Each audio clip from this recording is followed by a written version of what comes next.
Om Shanti. When we come to Baba, Baba gives us the knowledge that we have all relationships with Baba. Baba is our parent, teacher, Satguru, mother, brother, friend.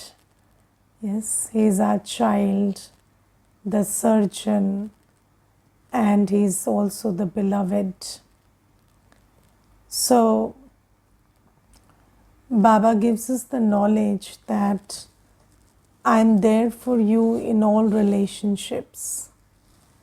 And yes, we also say that, yes, Baba, I have accepted you in all relationships. And it's not that we just say it, but we also believe in it.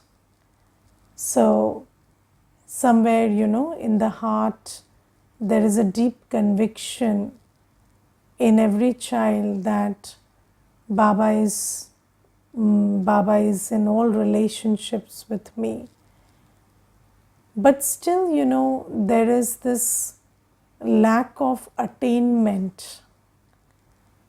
And sometimes the biggest attainment is contentment. So, in Hindi it is said, Santushta se bada dhan nahi. So, that attainment of contentment which a child should feel because you have Almighty Baba in all relationships with you, that attainment of contentment is sometimes missing because it shouldn't be theoretically possible, but sometimes we see that it is practically there. So, Baba says that if you have true love with me, then you will experience all attainments from me.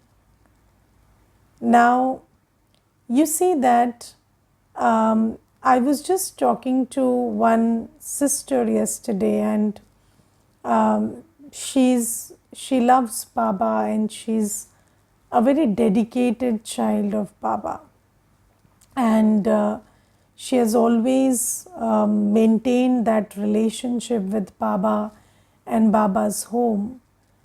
But still, when I was talking to her, she was telling me that my office work is these days stressing me out and draining me. And all through the day, when I work for the office, so in the evening, I feel very discharged and drained. And yes, the work is taxing. The nature of the work is like that. But then I was just telling her that Baba is your parent, Baba is your beloved. So why don't you keep Baba with you?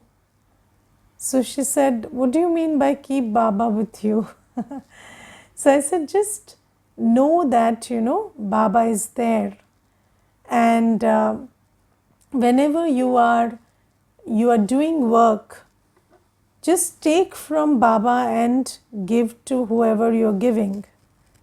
So, maybe you are encouraging somebody or you are using your hands and feet, but know that, the Karan Karavanhar is giving you that energy which you are using. So, take and give. Don't give from yourself, because the Almighty Father, who is a powerhouse, He is there with you. So, He is constantly filling you. So, why don't you stay in that awareness that you are not giving from yourself, you're just taking and giving. So, I told her, I shared with her that as a practical practice, you see, when we sit for a class or we sit for any seva, and you see children who are in grihast and they are really, having that relationship of dedication with Baba, where they are committing their body, mind and wealth to Baba. So their work, even the Lokik work, is a part of seva, because the proceeds from that work are used in seva. So that's also a part of seva. So you see, when we do seva, we have this awareness that this is Baba's seva. So you can't do it without Baba, right? Because the Malik has to be there. So it is Baba's seva. So the Baba is present with me. And when Baba is present with me, I can constantly feel the shower and the nourishment of love and peace and joy and strength coming from Baba. And when I keep that awareness with me, then you see, it is work plus meditation, it is karma plus yoga. So yoga is recharging you, and you are doing your karma with karma or seva, whatever you say, because a Brahmin doesn't do ordinary karma. Whatever a Brahmin does is seva. So when you are doing seva, so you are taking that nourishment from Baba and being an instrument and doing seva. And an instrument is never empty, because an instrument doesn't give from himself.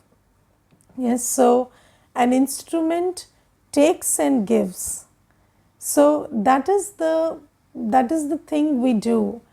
And I shared it with her, and I told her that if you just kept Baba with you, then you will feel, instead of the drain and the stress, you will feel the contentment. And in fact, you will feel like after the whole day is over, you're more recharged than you were in the morning. And I'm talking from personal experience, and this is so true, that when you do seva in Baba's awareness, it always fulfills you. And Baba always says that the instant fruit of seva is joy and power. So you feel more happiness, you feel powered. So this is something. And then I also told her another thing.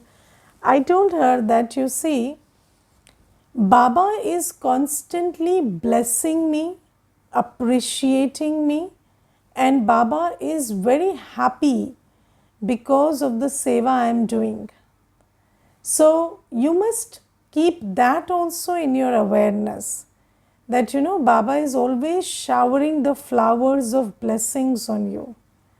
So sometimes we live in a world where there is people around us don't have too much capacity to appreciate or express gratitude, and they are limited by their capacity. Or sometimes even when you are putting in a lot of effort, maybe the result that you thought would come out is not coming out of that effort. So sometimes you feel you feel like it's a thankless job, and you're not getting anything, you're just putting in. But Baba is, because it is seva, because it is done with the attitude and the purpose of seva. So with every second of seva, every step of seva, you should be in the awareness that Baba is blessing you. Baba is showering flowers of blessings on you. And when you keep that in your awareness, then even science says that some hormones are kicked in when you feel appreciated or you feel recognized. So all those hormones don't need to be kicked in only when you feel appreciated by people, or you feel there is success in work. But this is success, that you were able to use your body, mind, wealth and time, thought, energy for Baba's seva. So when you hold this in your awareness that I am a sevadhari and Baba is blessing me always, then you feel so recharged. So I shared these two things with her, and I felt I should also share this with the class. And Baba always tells us that when you think that I'm your parent, I'm your teacher, I'm your Satguru, I'm your beloved, I'm your child, then use me in that relationship. Yes, so have you seen people who have children are in a lot of benefit? So whenever they have anything to do, they'll just say, they feel thirsty, they'll say, go and bring water, and the child will run and bring water. So the child is like an ever present, somebody who is always around you and does everything for you.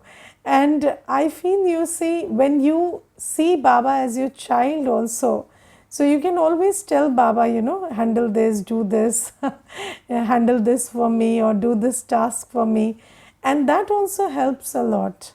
So Baba says that just practically keep me with you in all relationships. And then you will feel the attainment and the contentment that should come from it. Because yes, sometimes we think about Baba in all relationships. We also, it's not that we think half-heartedly, we are fully committed also. But still we don't have that practical relationship where we feel Baba's presence and Baba's support, and we are doing everything with Baba in his company. So when you start doing that, then you feel the contentment that one should feel when they have all relationships with Baba. So this is one thing. And then there are certain things in the Murlis which are very interesting. So Baba says that people are very hungry for visions. Yes, people are, especially in Bharat, you see, we talk about Sakshatkar, and at least 100 people have asked me until today that, did you have any Sakshatkar? And how did you recognize God without Sakshatkar? Because people think that only when you have a vision, that's a sign that God is there. But Baba tells us that a Sakshatkar has a different meaning. So you see, in Hindi, a Sakshatkar is an interview also. So when a person conducts an interview, that interview is called a Sakshatkar.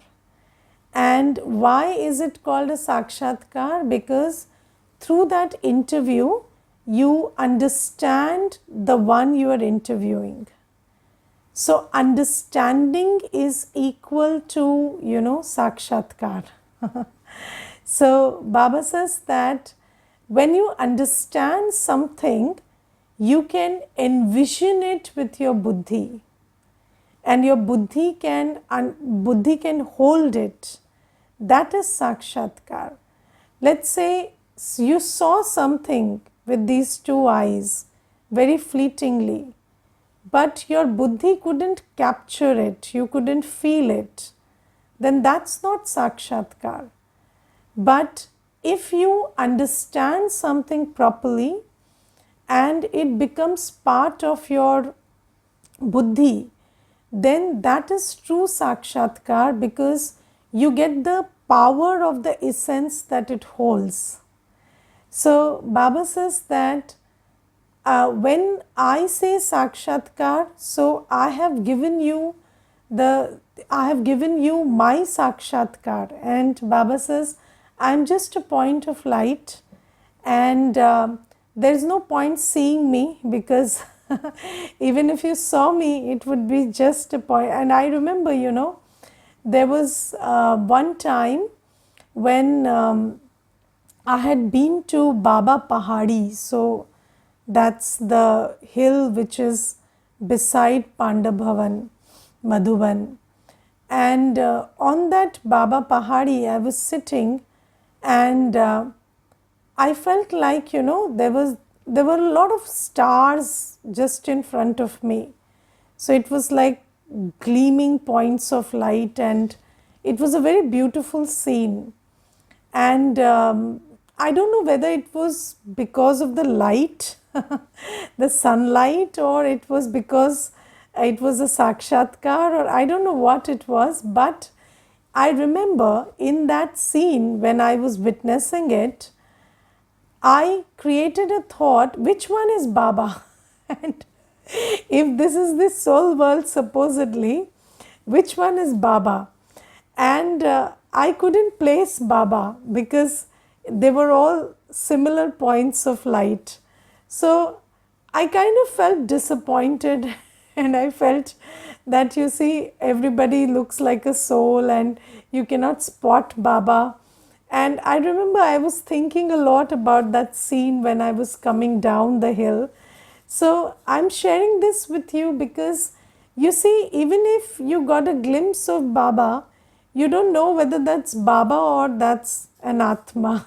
so, so I had this vision which left me disappointed a little because I kept looking for Baba and I couldn't even enjoy that vision. So, Baba tells us that do not run after visions because Baba is a point of light and there's no point seeing a tiny point of light. So, Baba says, but you have understood and experienced Baba with your buddhi. You have experienced Baba as the ocean of peace, ocean of love, ocean of purity, and as the Almighty. And Baba says that is a very sweet experience. So Baba says that when you listen to the Murli and I tell you what I am like, and you feel me through the Murli, and on the basis of that understanding, when you meditate, then you have my real sakshatkar. Then you are able to experience what it feels like to be with Baba or be in Baba's company. And Baba says that I have, through this knowledge, through this understanding, I have given you an experience of not only Baba, but also the soul world, the new world that's coming. I have given you an experience of your deity stage.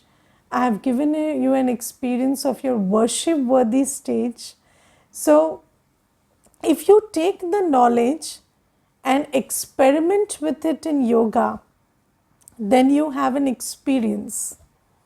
That's the way it goes. So, you take a point of knowledge, in silence you sit, just like every experiment is done in silence. So, you also sit in silence and experiment with that piece of knowledge, and you churn your man and buddhi around it, and suddenly you get an experience of what it's like. And I remember there was this one time many years back, but that experience stays with me, and I thought very hard about what my two crowns would be like in Satyug. So Baba says you will be double crowned. So there'll be a crown of jewels and then there'll be a crown of light. And I started thinking a lot about what my crown would be like, and I was sitting in yoga and I suddenly felt that I could understand what that crown would be like. And that crown, even the hair, and you see, in that experience I felt that the crown of jewels was nothing in front of the crown of light, and the crown of light was very beautiful, and the crown of jewels was also magnificent, but it fell short of the crown of light. The beauty of the crown of light was very beautiful. So you see, when you think deeply about any point of knowledge, I'm giving you this example because this is something very, very small, right? You in your deity form, it's just one thing in your whole deity form. But if you start thinking about it, churning about it, then you get a clear picture of what that's like. And I will also tell you, over the years that picture will evolve. Because just like you see, it's all coming from our memory because it's all there. So as you become Sato Pradhan, your memory also starts emerging very clearly. So you also have glimpses of Baba, or how you feel Baba, or how you feel your Satyugi stage and your whole adoration in Satyug very differently at different stages of life or of this journey. So Baba tells us that this is true Sakshatkar, and you have had the Sakshatkar of your own self, which is very important. And Baba says, when somebody asks me that, give me a vision of you, Baba, then I say, have you had a vision of your own self? So just understand how beautiful, how sweet a jewel you are. And when you have a vision of yourself, you fall in love with yourself, or in fact, you rise in love with yourself, because that's a very important aspect. There is a lot of lack of self love because you don't see yourself the way you really are. You have seen yourself through the vision of, body conscious souls, and that's why you don't love yourself the way you should love. But once you start seeing yourself the way you really are based on knowledge, then you start having that self love also.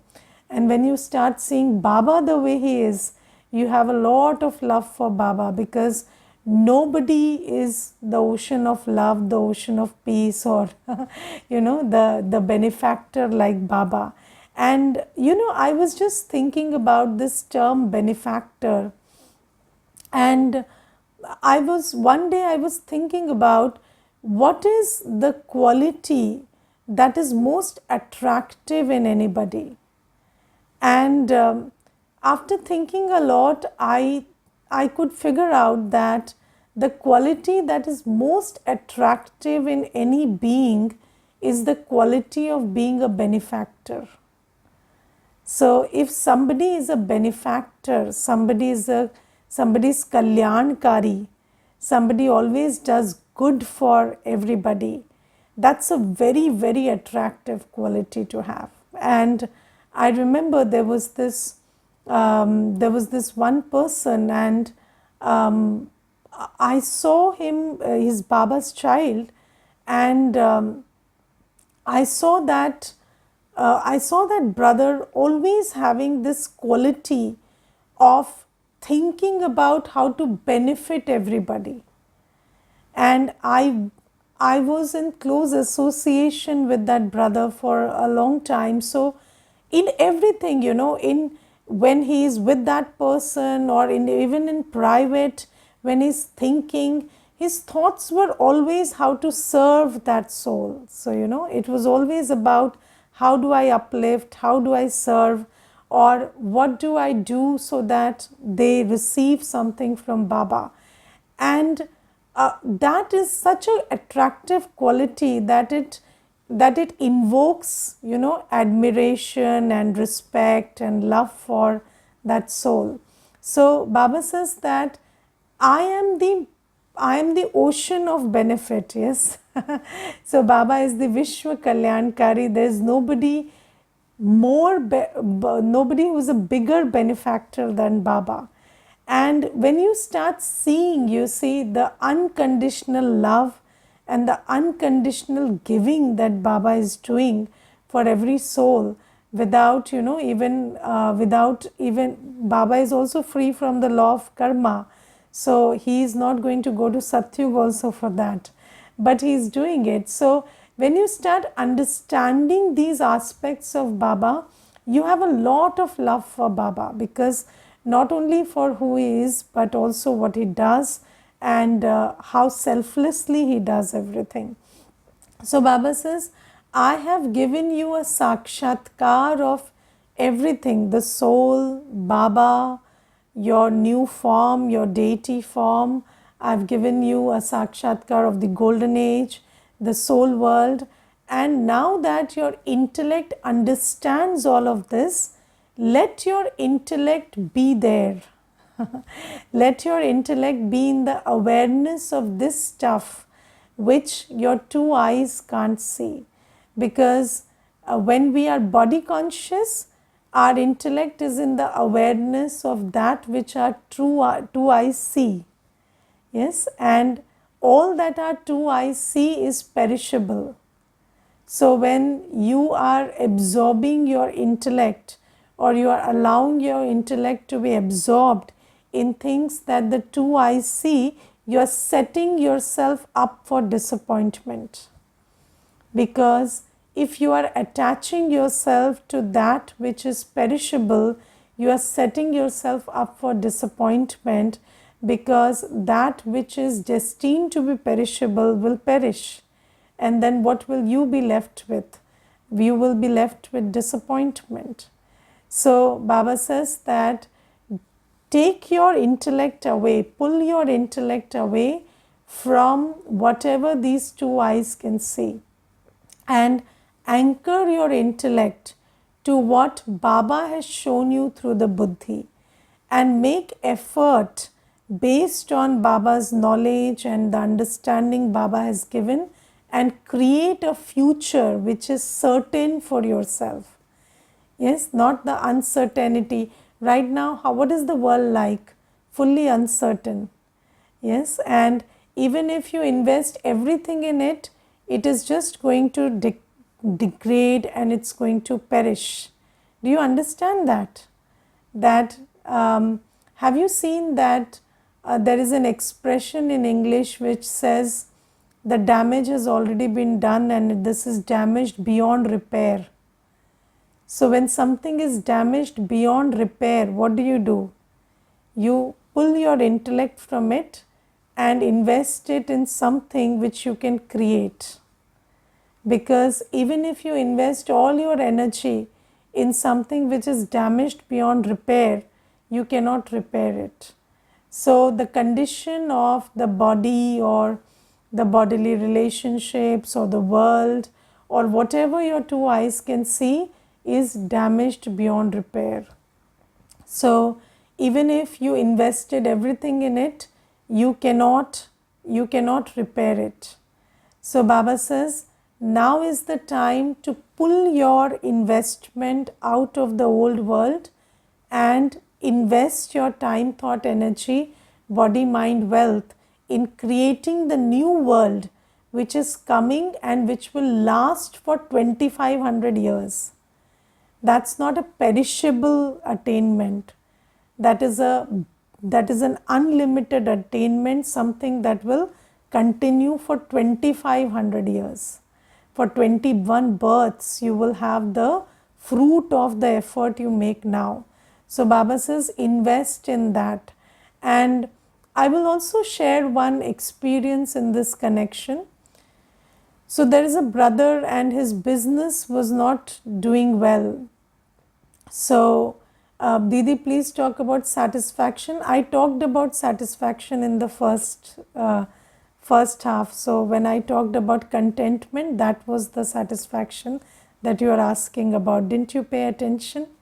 So, so pay attention, then you will know that it's already been talked about. Now you see, Baba tells us, so I was sharing one experience. So there is a brother and his business is of a certain value, and his business, he has taken loans on that business which are almost the value of the business. And he is only taking further loans and loans and loans.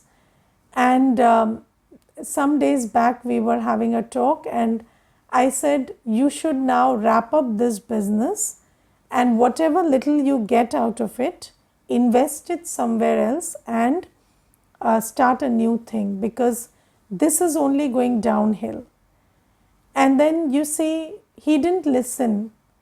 And he told me that I have a lot of attachment to this business and I still want to invest in it. And how will he invest? By taking further loans. So he kept doing that, and now he is in a big problem because the business has collapsed and the people who have given him the loan are also after him. So why I am sharing this with you is, it is very important to understand when to withdraw.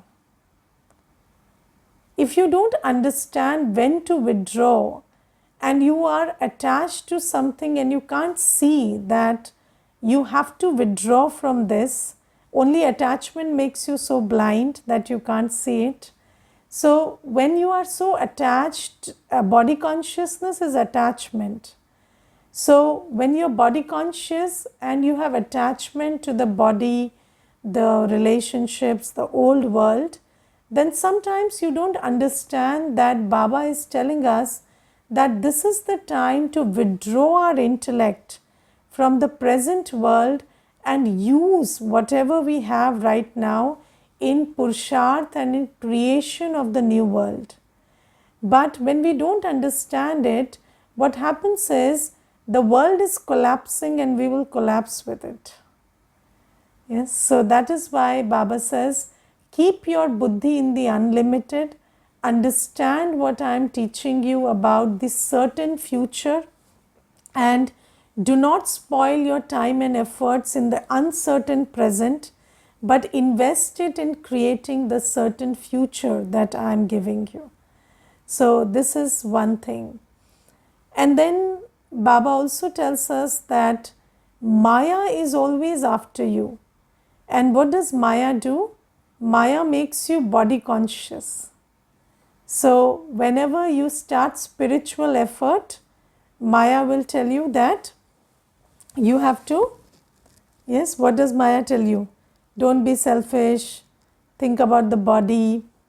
I remember there was this one brother and he told me that I have always been a late riser, and he said that because I was a late riser, I could never meditate or never go for a walk or anything.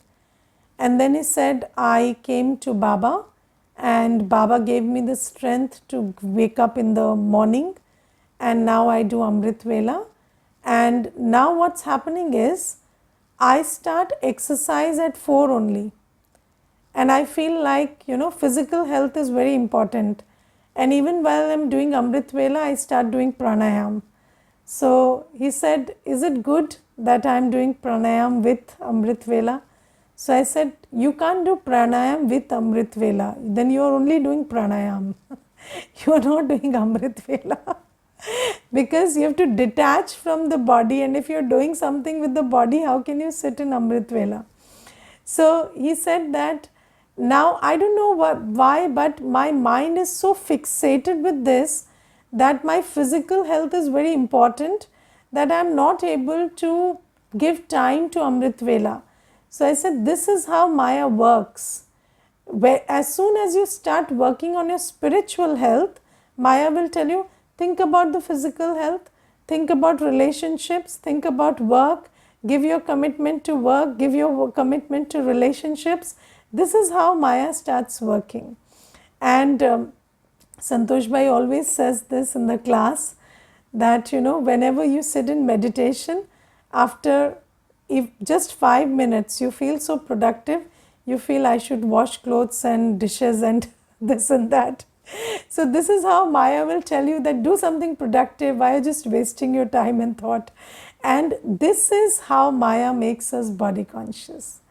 Maya will tell you that whatever is physical, whatever you can see with the eyes, the output that you can see, whatever the result that you can see in the present is concrete.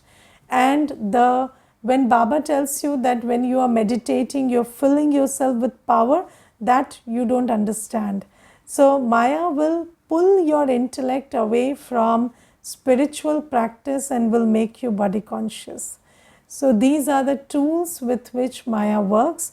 So be very wary of these tools of Maya.